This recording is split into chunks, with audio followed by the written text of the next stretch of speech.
কোন খাবার কখন খাবেন এবং কখন খাবেন না। আমাদের দেশের প্রধান খাবার ভাত, যা শর্করার প্রধান উৎস। কিছু আমিষও রয়েছে ভাতে, তবে রাতে ভাত না খাওয়াই ভালো। দুপুরে ভাত খেলে কার্বোহাইড্রেট সারাদিন প্রচুর শক্তি যোগায়, আর রাতে ভাত খেলে ওজন বৃদ্ধি পায়।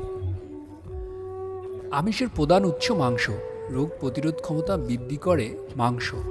দুপুরে মাংস খেলে অবসাদ দূর করে ও রোগ প্রতিরোধ ক্ষমতা বৃদ্ধি করে। রাতে মাংস খেলে 4 থেকে 5 ঘন্টা ব্যাপী হজম হয়, যা হজম শক্তি বৃদ্ধিতে বাধা দেয়। আমিষ ভিটামিন এবং খনিজের অন্যতম উৎস হল কলা। কলাতে রয়েছে সহজে হজমযোগ্য শর্করা। দুপুরে কলা খেলে রোগ প্রতিরোধ ক্ষমতা বৃদ্ধি পায় ও ত্বক সুন্দর করে। রাতে কলা খেলে ঠান্ডাজনিত সমস্যা যেমন সর্দি